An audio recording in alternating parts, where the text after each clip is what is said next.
Hey, grammarians.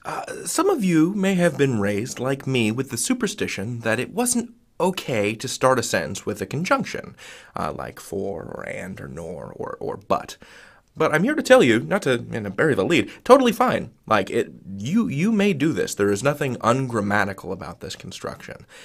Let me show you what I mean, and what sort of sentences have historically been regarded by some people as unacceptable. So let's start by looking at this two-sentence paragraph.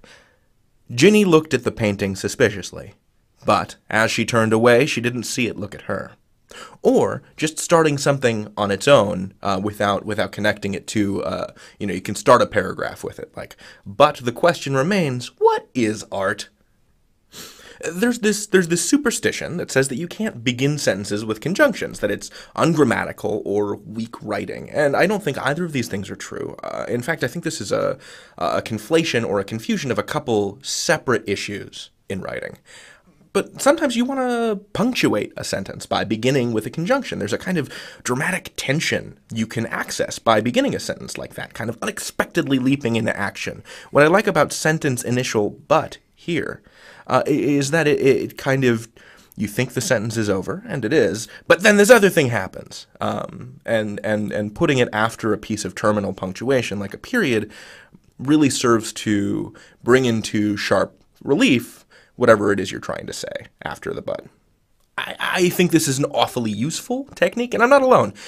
Brian Garner, the author of the usage manual that I use most of the time, Garner's Modern American Usage, he says that about 9% of sentences by what he calls first-rate writers begin with and, but, and so, or other words in the fanboys mnemonic, if you remember fanboys. And that's for, and, nor, but, or, yet. So, and then those are the coordinating conjunctions. And it's not just Garner, because that's a relatively recent publication, but we're talking about language authorities going back to like Anglo-Saxon times have never had a problem with starting sentences with conjunctions. I think where the prohibition has traditionally come from, where this language superstition comes from, is a conflation with another problem. Let's get to that on the next screen. All right, consider the following utterance. Because I said so. Is this a sentence? No, actually, this is what's called a sentence fragment. Because I said so is a dependent clause. It can't stand on its own in a sentence. Because is what we'd call a subordinating conjunction. So dependent clauses follow subordinating conjunctions, which means that they grant context, but they can't stand on their own as sentences. If you remember the analogy I used previously, an independent clause, is like a tree, and a subordinating conjunction marking a dependent clause is like a ladder leaning up against that tree. You can have the tree without the ladder, but without the tree to lean on, the ladder's not going to stand up.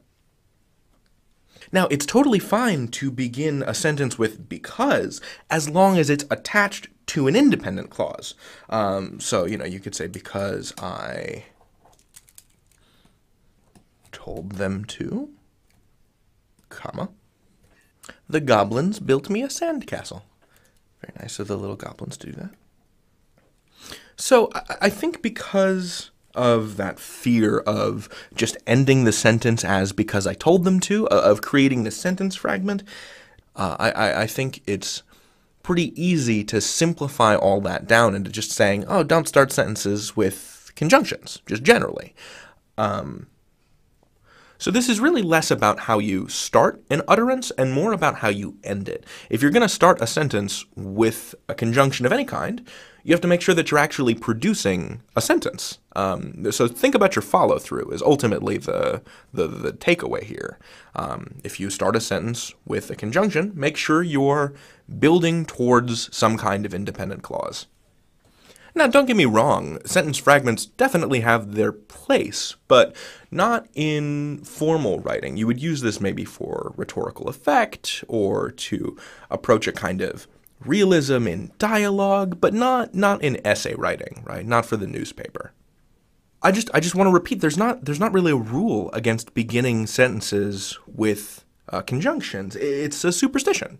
frankly. And in practice, the rule is generally ignored. So I read this paper from like 1994 or so that analyzed the frequency of the word but in newspapers and found that 60% of the time it was used at the beginnings of sentences, which is way more often than certainly I expected. But it makes sense for that medium. It's punchy, it's dramatic, but it gets a little stale if you use it too often, I think. But again, you can absolutely begin sentences with conjunctions.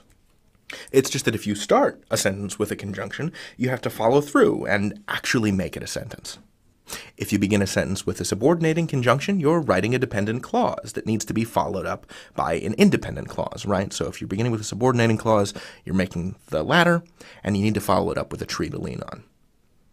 But if you begin a sentence with a coordinating conjunction, like one of the fanboys conjunctions, you're in good shape. Just try not to overuse it, as you'd avoid overusing anything. Moderation in all things. So, takeaway, write full sentences and put your best butt forward. You can learn anything. David out.